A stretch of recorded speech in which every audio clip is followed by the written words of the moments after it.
Hey guys, camera for the season premiere of Penny Dreadful, Season 3, Episode 1, The Day Tennyson Died. Yes, I was able to watch this episode because, once again, for the third year in a row, Showtime put it up early, which I'm actually very happy about because I wanted to be able to watch this episode early, and I was really looking forward to this premiere. Obviously, I absolutely loved last season, and Season 1 I still love as well, but Season 2 really expanded the show. It showed every character's full potential. It really showed how great the show can be, especially by giving it 10 episodes. It felt like a more complete story. But also, as you guys know, at the end of that season, everyone was divided. Everyone went in their own separate directions. And while I thought it was interesting for the show to do this, because we've never seen them this separated before, we've always seen them all in London, it also kind of concerned me, because most times when shows divide characters, it becomes very convoluted. There's more time spent with other characters than others, and there are just storylines that aren't as interesting as they could be. So I was a bit worried that this premiere wasn't going to be all that great because of that, and that I didn't think it was going to kill the show necessarily, but I did think that maybe it was going to slow some things down. However, that is the exact opposite, because Penny Dreadful actually benefited from dividing the characters. Not only was this a very different episode, like this episode felt completely different from the rest of the show, which I really did love, but it also explored tons of new areas and tons of new aspects or different kinds of things that are going to happen in the show, especially different kinds of genres, and that's something I absolutely love. I think it was very well done. And the way this episode was done, I thought was fantastic. I think we really got to see where everyone is, flesh that out perfectly. But let's just get into this episode because there was a lot to get into, of course, more than usual, actually, because of how big, how much bigger the story is, and let's just get into it. So I love the way this episode starts because we see in Malcolm's empty townhouse, his seems pretty much untouched. Furniture's like not getting touched, and there's bugs crawling on things, and there are letters piling up inside the door, but it's not completely untouched. We see Vanessa's lying in her bed, and she's just staring off into space. This is not the same Vanessa we've come to know for 2 seasons, and we definitely see that here. She finally goes downstairs to the kitchen to feed herself because she needs food, and there's a knock at the door, and Vanessa cowers away. At first, she does not want to answer this door, and Lyle calls out, says that he knows Vanessa's there, and promises that he won't leave until she answers, and finally, she just has let him in. You can tell for a while she doesn't want to, but she does let him in, and takes a seat, and the bells toll throughout London, and Lyle explains basically that they're mourning right now because the poet Tennyson has died, and pretty much Tennyson is the poet that everyone looked up to. He gave everyone hope, he really helped out everyone, and I did look up stuff about Tennyson, and it's very interesting to see the way that the episode did show this. Even though we never saw this character, he was a very big inspiration for London. Everyone seemed to really be inspired by Tennyson, everyone really loved Tennyson, and basically he then points out that Vanessa has ignored his cards and letters and suggests that he bring her out of hiding, that he's the one to do that. And Lyle suggests that she see a mental doctor who he saw when he was depressed over his unique sexual nature. Of course, he's referring to himself being a homosexual, but back then, that wasn't common. That was known as weird or different. And it's interesting the way the show uses that as his interest, as the thing that makes him introverted, because everyone in the show really does have some sort of unique quality to them, and to Lyle, that is his unique quality, which I think is very interesting, and she helped Lyle accept his nature, and basically now that's why he is the man he is today. So basically his doctor's really able to help him. He leaves the doctor's card, says that their lives are their own, promises to make her an appointment. Vanessa smiles, rests her head in his lap crying, and Lyle gently strokes her hair, and you can just tell how lost she is. Like I said, this is not the same Vanessa we've come to know. An incredible first scene, though, because Eva Green, first of all, barely didn't say a single line of dialogue in this scene. You see everything that Vanessa's going through. She's depressed, she's down, she's, kind of losing hope in herself, and it's really hard to watch, but I really think she acted to her fullest potential. It really proves that Eva Green, I think, is one of the best actors on TV right now, and she really acted the hell out of that scene. She really, I think, was incredible here. She did a great job. So then we get to the other side of things. So basically, that's everything that's going on with Vanessa. So the rest of this episode is pretty much us getting to see what everyone else is doing, which I definitely love seeing.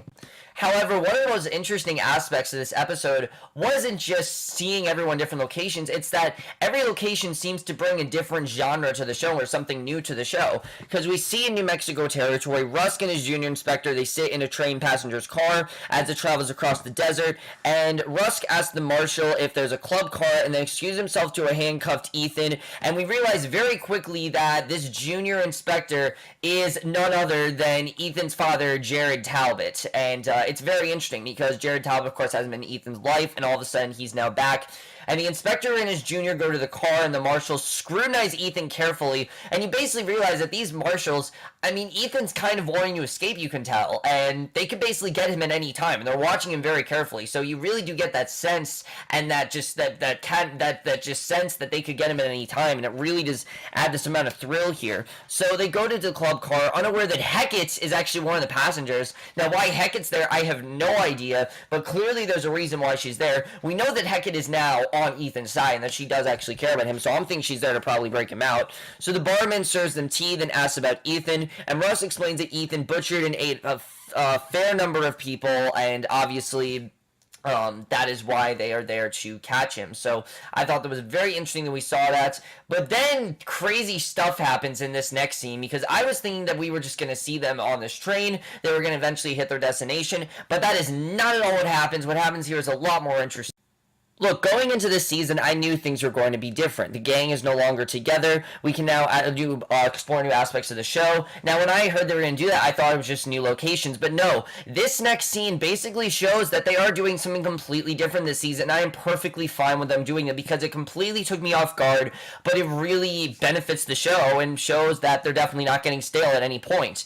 We see in the passenger's car behind Ethan's, we meet this man named Scarman. He checks the time, glances at several other male passengers. He then walks to his next car. When the marshal on duty objects, Scarman's men draw their guns. They hold him prisoner, and Scarman then kicks his way into Ethan's car. He guns down all the marshals in typical, like, Western fashion, and in the other car, Scarman's men gun down the other passengers, and Hecate is the last one. She pleads with the gunman to spare her because she's a woman, and of course we know that she has some other plan for Ethan that we don't know right now. And before he can decide, Rusk and his junior return. Scarman's fire at them. Scarman aims his gun at Ethan, welcomes him home, then knocks him out unconscious. You can tell that Scarman knows Ethan. We don't know in what capacity, but he knows him. And once they stop the train, the men ride off on their horses with Ethan, their unconscious prisoner. Hecate watches them go, as does Rusk. So basically, we were just treated to a full-on Western scene, and I loved it. The way that the show is expanding, just not just in location, but in scope as well. The way that they're making it a multi-genre show and is now going to be half Western, I think is awesome. And just that little scene in general really makes me interested in seeing what's going to happen with that. I thought that was really awesome, and I definitely really love that. So I can't wait to see what's going on with Ethan. I think it's going to be awesome, and it's way different than anything else we've had in the show before, which I definitely really do love.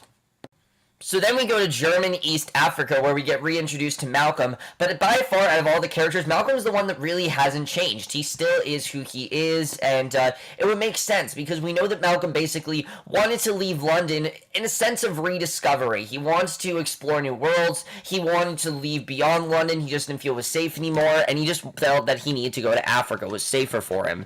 So basically, he writes this letter to Vanessa. He says that he buried Semben in a private ceremony. The locals have been run off for taken off as slaves by the German and Belgians, which of course that was common then, of course, slavery, things like that. And the land is tainted as far as he's concerned. He promises to Cable when he knows his itinerary, because he doesn't know really where he's going to go next, but he already has grown tired of Africa. Any hope or any possibilities that Africa had, it's now gone because of the fact that there's slavery everywhere, because of the things he's seen. You can tell he's very affected by it, and just because we didn't see it, just from listening to these words, we can tell how affected he really is. And later, Malcolm makes his way through the streets, giving money to a beggar woman. She offers to prostitute herself, and several men then, and he declines, obviously, and several men then surround him. The woman then draws a gun, but a newcomer throws a knife into her head. He attacks her accomplices, and Malcolm defends himself, killing them.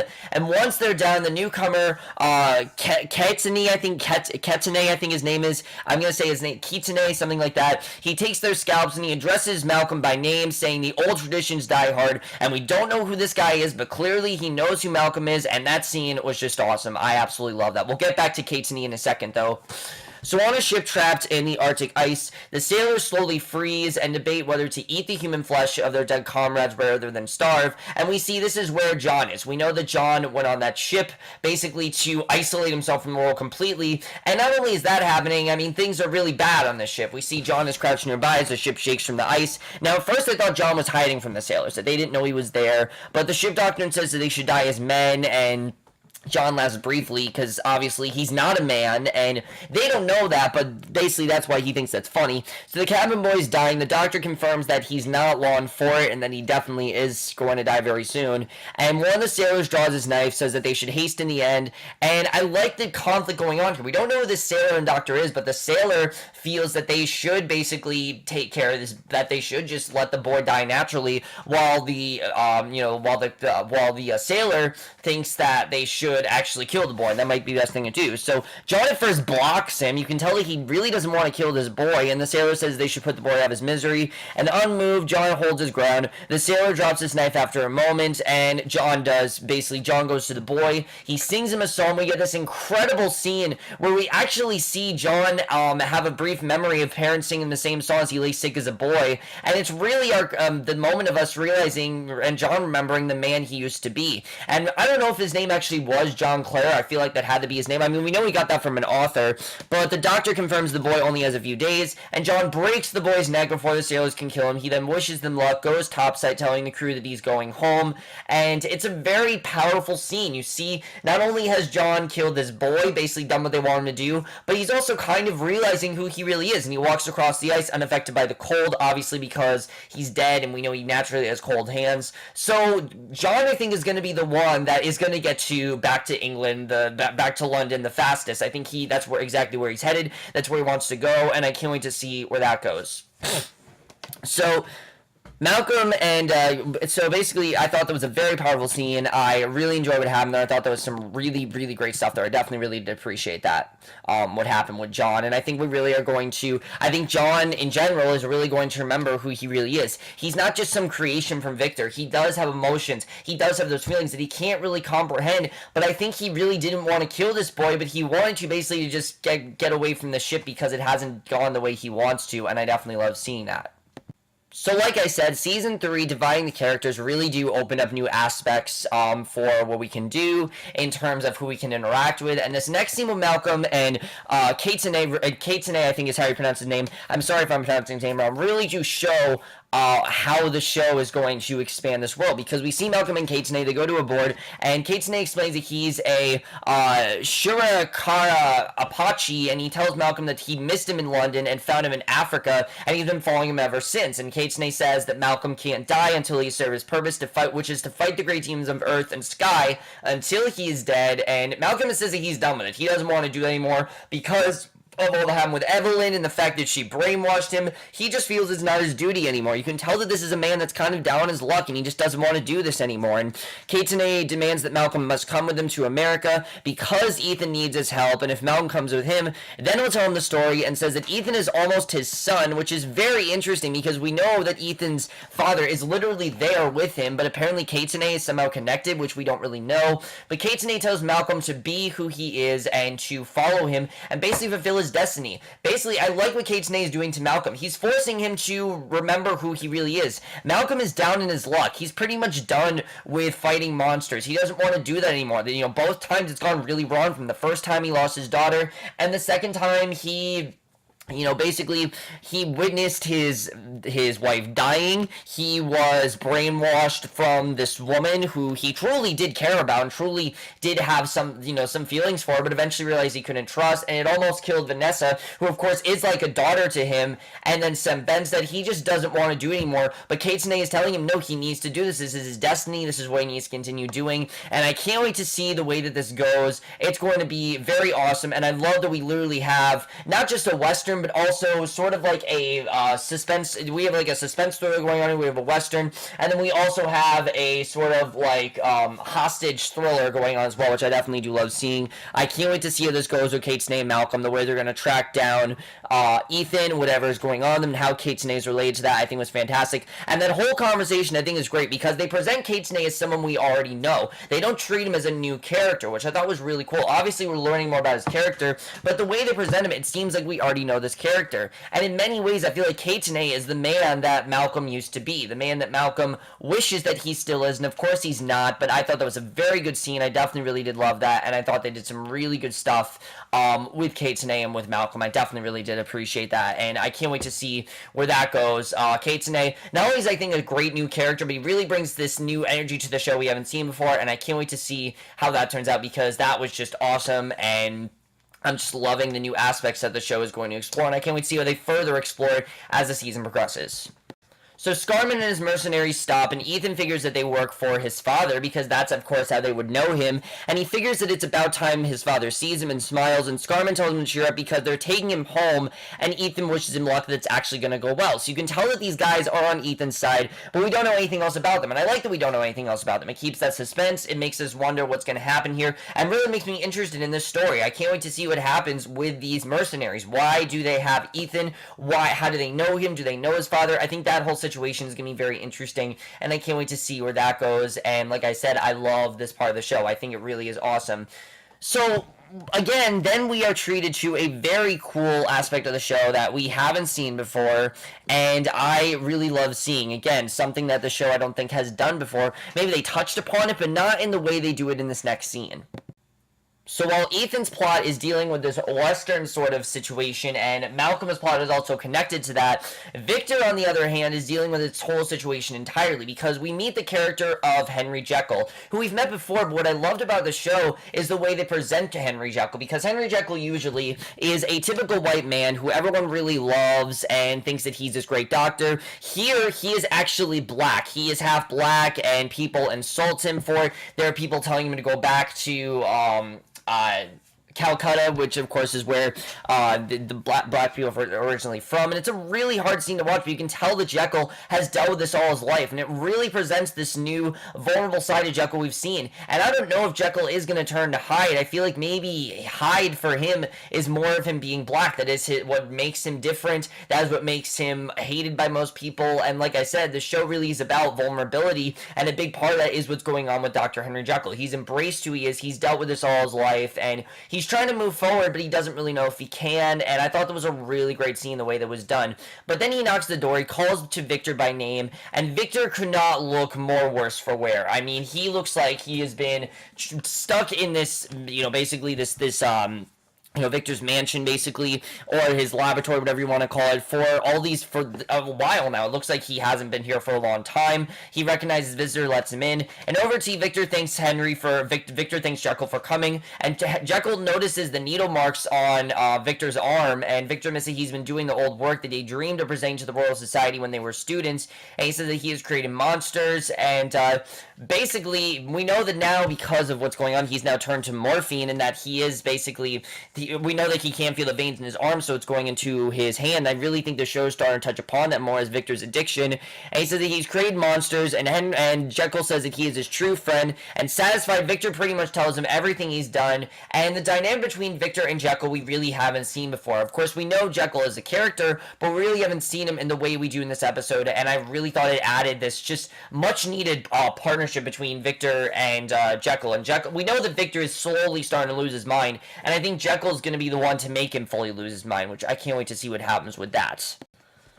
So then we finally catch up with Vanessa. We see she has decided to go to the therapist, who, of course, her name is Dr. Seward, and I already love this character of Dr. Seward. I think she's going to be very interesting. She goes at the scheduled time, and the secretary goes to get Seward, and Vanessa nervously twitches at the noises. We don't really know what's going on, but these noises just really affect her. We see she keeps scratching her hand. She's disturbed by like a cuckoo clock. It's a very interesting scene, the way she's disturbed here, and she's soon led to Seward's office, and Vanessa's surprised to discover that Seward is actually a woman. She was expecting a man, but Seward is a woman, and Seward right away very much is, very abrupt with it. She insists on daily 1-hour sessions, says that Vanessa can't talk about them, and she asks why Vanessa's scratching her hand and realizes that it's more than just an itch, even though Vanessa's saying that, there's more to that. And the doctor says that Vanessa's coming to her to get better, and there's no other reason for it, and that she can't tell anyone about her 1-hour sessions, and she makes Vanessa accept that she is ill, not bad or unworthy, just ill, and there's nothing wrong with that. That's just something that she has, and that she needs to overcome it.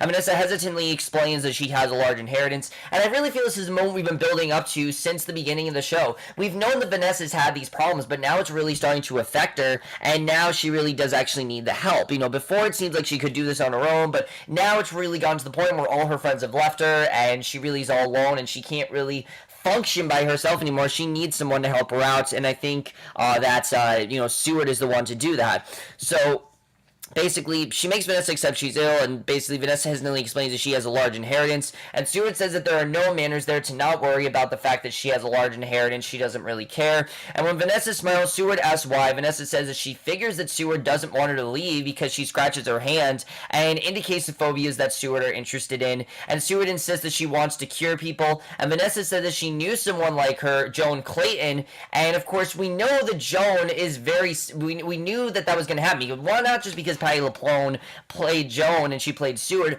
but Joan and Seward are two very different people, but you can tell that Vanessa sees some of Joan in her. The way that Joan kind of motivates Vanessa, the way that Seward kind of motivates her, I think is very interesting. And the doctor admits that she came from the West Country generations ago, but it's not relevant. Clayton is her family name, but it doesn't really matter. And she tells Vanessa when to come and deduces what is bothering Vanessa from her appearance.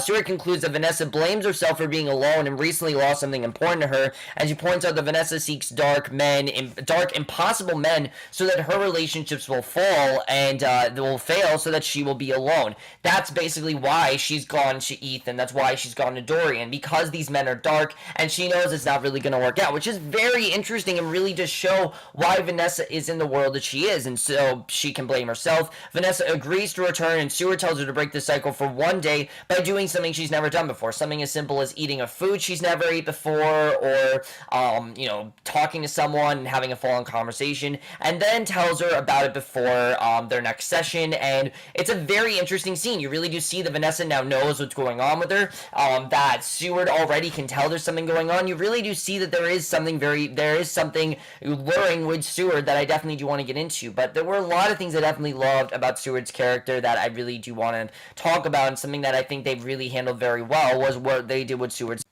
Now, Kate and Nate brought this new energy to the show that we've seen before. I was a bit worried about Seward. One, because Patti LuPone has played another character before, as we know, Joan Clayton. And I was worried that this character was going to be way too much like Joan, or it was just going to feel like they brought Patti LuPone back because they simply liked her, but the character wasn't that great. But no, Patti LuPone completely transformed herself into this role. Seward is an abrupt woman that is hiding a lot of things, and I think has damaged herself. She really seems like she doesn't want to be very, she doesn't want to be casual. She wants to be very abrupt. She wants the sessions to clearly only focus on what Vanessa's problem is and nothing more. And I don't know if maybe something happened to Seward, but this really brings up a lot of situations for what possibly could have happened with Seward, and this really makes me interested in the characterization of Seward, because we see as Vanessa leaves, Seward looks very unhappy. She looks like she's hiding something, and I feel like the whole thing with Joan Clayton is a lot more important than Seward says it is. The way she just shut it down immediately really made me wonder, what really is going on with this woman. There clearly is something that this woman is hiding. I don't know what it is,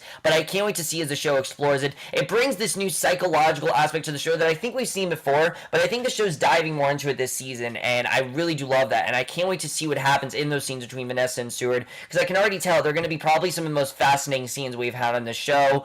And just think about how cold Seward really was to Vanessa. Really, there's a reason why she is. I don't think it's just because of, Vanessa wanting to be casual about it. I think she generally is that way for a reason, and I can't wait to see what that reason really is as we move forward, which I already think Seward is probably going to be one of the most interesting aspects of the show. I love that we've introduced two new characters, well, many characters, and they're all so interesting. None of them are boring, and especially Seward, I think she, without a doubt, is the one I'm most interested in seeing really what's up with her, because we know something's up with her and I don't really know what it is. So I can't wait to see what that is as the season goes on. I can't wait to see what happens with that.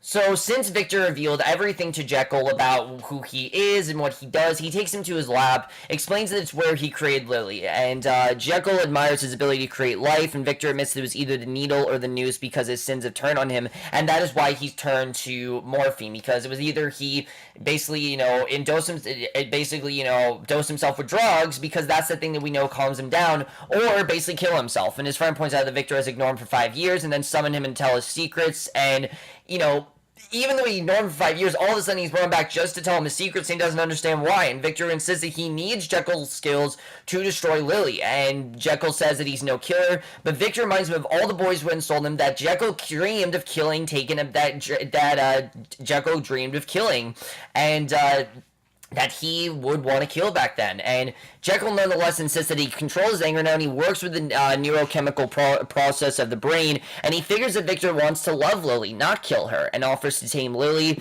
and that's the best thing to do. And we know that was essentially the idea with Lily. He wanted to fall in love with Lily. He wanted Lily to be his and no one else's, and now that she's someone else's, it's really made Victor mad, and he feels that he can change Lily, and he can fix her, and Victor admits that he wants that. Henry tells him to come to his lab on Saturday, and together they will attempt it. However, Victor warns if they fail, then they will in fact destroy her, and Jekyll nods in agreement before leaving. It's a very well done scene. I can't wait to see where this goes. I already love the dynamic between Jekyll and Victor. You can tell these two, the fact that these two know each other really adds this new spark to the show that I really do love. It's not just bringing Jekyll. Victor's known Jekyll all this time, and it would make sense. Dr. Henry Jekyll and Dr. Victor Frankenstein, they're both very beloved scientists, and it would make doctors and scientists, and it would make sense why they would know each other. I thought that was very well handled.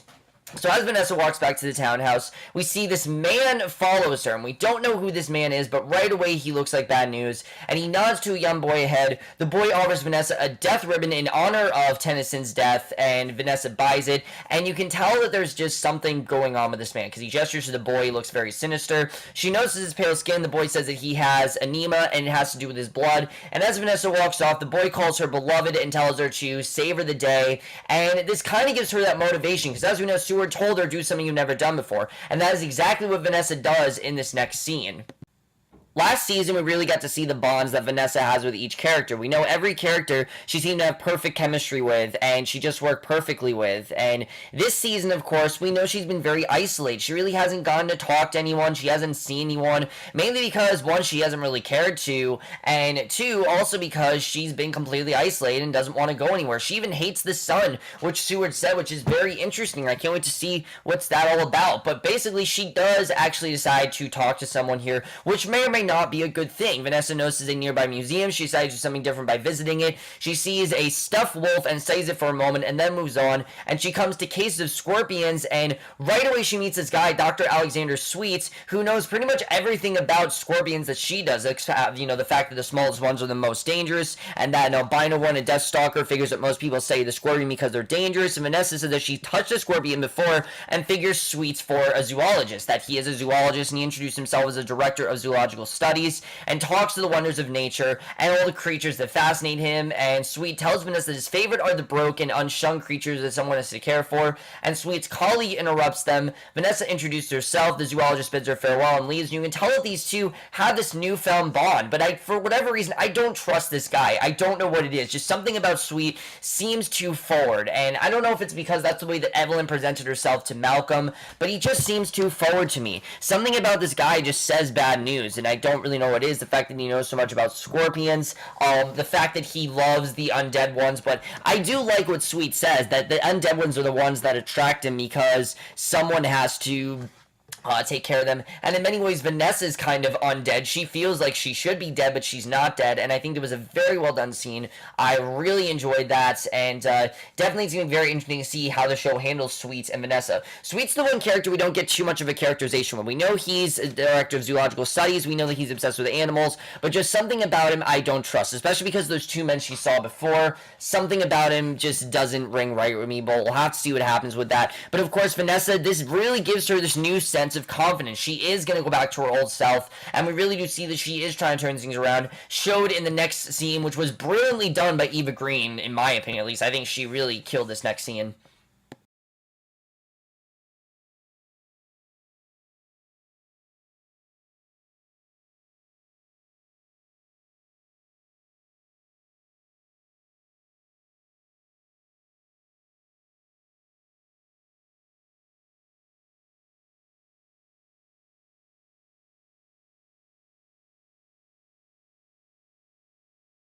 So from meeting Sweets and, you know, her doing something different and her getting that confidence, she returns home, she opens the windows, and basically decides to clean the house completely, which you knew was going to happen. You knew that house wasn't going to stay that way. So she writes a letter to Malcolm, pretty much how he wrote one to her, and you have to figure that these two have written back and forth to each other, but admits that she has lied to him, that she's been very depressed and lonely, and Vanessa admits that she has lost her faith, and that's the reason why she feels this way, that she no longer prays to God, and it shows him that she still has hope despite all that, because she remains even if her soul doesn't, and she doesn't really understand that. You know, she still goes on living, but her soul really hasn't, and she concludes by telling Malcolm that Tennyson is dead, and the sea is in mourning, and lighting a cigarette, Vanessa goes to the window, she looks up at the stars, and basically is very hopeful. She really wants things to get better. She wants to hope that things are going to change, and that things are going to get better for her, and that she is going to be able to get back to who she once was, because she's not that way anymore. She's different, and she wants to embrace it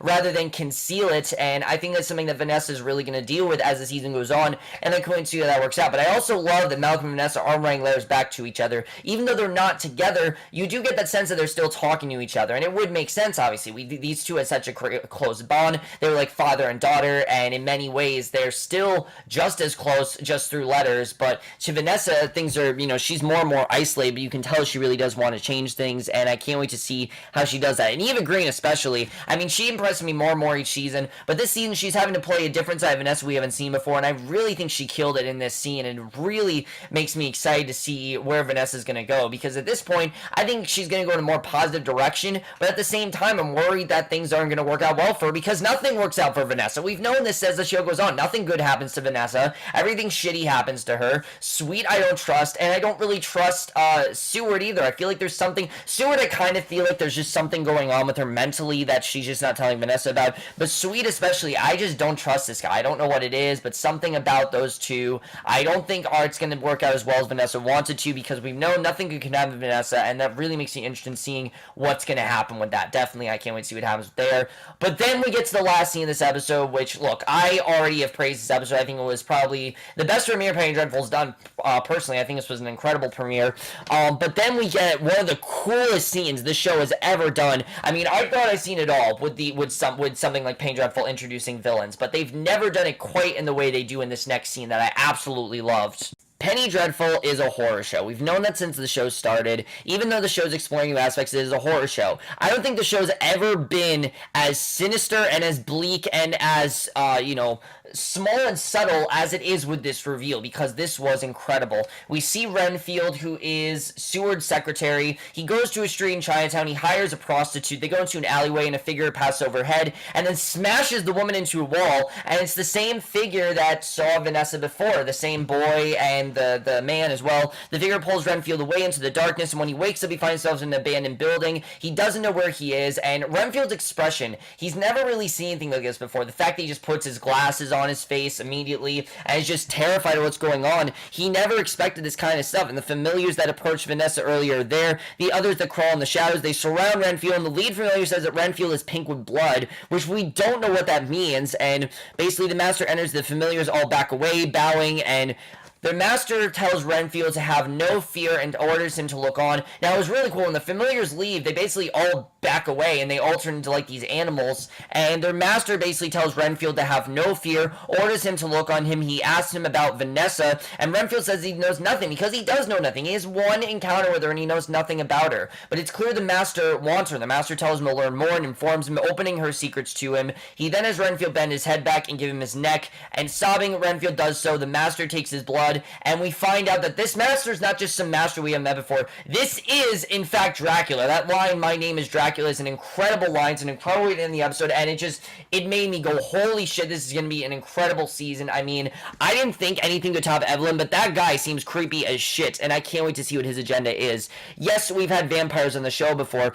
but not like in the way we've seen Dracula. Dracula clearly has a bigger agenda. He wants Vanessa. We don't really know why, but we'll have to see what happens there. You knew that Dracula was eventually going to come into play. I mean, this is a show that has Frankenstein and Jekyll. You kind of have to have Dracula. It's just something that you need. But I can't believe the show actually is introducing him. I think it's going to be awesome that they are introducing Dracula, and That's something I can't wait for. And Renfield in general really seems like Renfield's going to play the role that Lyle played last year, in the sense that Lyle was sort of the mole for Evelyn, in the sense that we know Evelyn wanted to reveal who Lyle was to the world and to this girl, basically, and to his wife and everything. But I can't wait to see where that goes. Renfield already is a very intriguing character. I think this is a man that clearly is going to hold all these secrets, and he's going to have to hide stuff from Vanessa. But I also really fear for Renfield, because he already seems like a weak man, and it's something that's very interesting, and you can already tell that he's a very disturbed man. I feel like it's a man that's seen not a lot like this before, but he very much is disturbed, and it very much, I think, goes with Seward, and how Seward's going to get involved with this. I can't wait to see.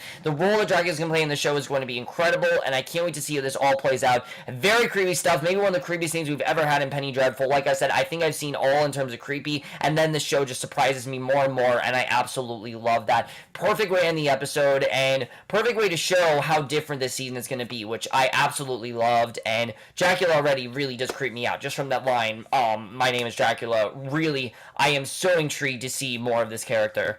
So overall, guys, this premiere really impressed me, because it's a very different premiere than anything else we've seen before. Every plot, there really is something different going on. Everything's really interesting, whether it's Malcolm and, Kettany, they're trying to track down Ethan. I can't wait to see what happens with that. That's going to be very interesting. How Kettany and Malcolm, they track down Ethan. I'm sorry I can't pronounce his name right, but I can't right now. He said it once, I just can't remember how you pronounce it. But why does Kettany and Malcolm, why do they want to track down Ethan? How is Ethan like a son to Kettany? That's something I'm not really sure about. Scarman and Ethan, how do they know Ethan? How are they related to him? Are they actually going to save him? We know Hecat's there too, and I think Hecat's there to break Ethan out of prison and get him away from all this, but we know Hecat's there for a reason. I can't wait to see what's going on with that, why Hecat is there. And Seward as well. What is going on with Seward? There clearly is something that she's hiding. I don't know what it is, but I feel like there's something going on with Seward that Vanessa doesn't know about. And Sweet as well. I don't trust this guy, just because knowing that Dracula's there, I feel like Sweet knows more about Dracula than we think, but we'll have to see what happens with that. Why does Dracula want Vanessa? What does he want with Vanessa? That's going to be something that I think is very interesting, that I'm looking forward to seeing what's going to happen with that. Jekyll and Victor, is their plan going to work? Obviously, Jekyll feels that they can save Lily, that they can give her back that love and affection that she gave Victor before, but we know that Lily was just pretending the whole time that it really is Brona behind Lily. That really was Brona, that Brona realized who she really was, and then now she's become a monster, pretty much. And again, we didn't see Dorian or Lily, but that is common for these premieres. The first episode we don't see Dorian and Lily. That's just something that the show has always done. I think it really is interesting the way the show does that. Focuses more on the key characters than it does on the other characters. And then as far as the only other situation I guess we gotta talk about is John. Is John gonna get back to London? Obviously, I think he's starting to rediscover himself. I can't wait to see how that goes. The fact that he's remembering who he really is. And then as far as Vanessa, is she going to be able to get back that hope that she has? Is she going to be able to face her demons? I mean, the season is clearly about every character trying to face their demons. Whether it's Ethan trying to realize that he is this werewolf and that he really is this killer. Vanessa realizing that she wants to be isolated. Malcolm realizing that he is meant to be a hunter and that he is meant to hunt down these monsters and that's what his duty is meant to be.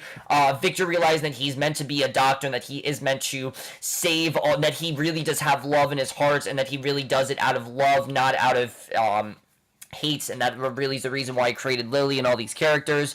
And John realizing that he is a good man and that he isn't really just a creature. He is a good man. He does have good inside him, and I think he's really starting to realize that. So overall, guys, absolutely love this premiere. Again, it's going to be another amazing season. I am so glad the show is staying fresh. I was really worried that this was going to be the season that kills the show, but no, you can tell the Penny Dreadful, they are definitely not running out of ideas. They're just expanding the show, and I can't wait to see how that works out. I'm also interested in seeing the character of Jared Talbot and how him and Ethan interact, because of course this is Ethan's father, but we can tell in the promo Ethan really wants nothing to do with him. We'll have to see what happens with that. But overall, guys, so much you guys saw this premiere. I absolutely love this premiere. I cannot wait for the rest of the season. They only have 9 episodes a season, but I think that's really ambitious because most shows would just do 10 episodes, but I guess this season they only feel they need 9 episodes, which is going to be interesting to see how that works out. I can't wait for the next 8 episodes. I am already hooked. I can't wait for the rest of the show, and it reminds me why Penny Dreadful is one of the best shows on TV, in my opinion. Let me know what you guys saw this episode, and I will see you guys in my next video, which will be for basically talking about all the shows coming out in the summer.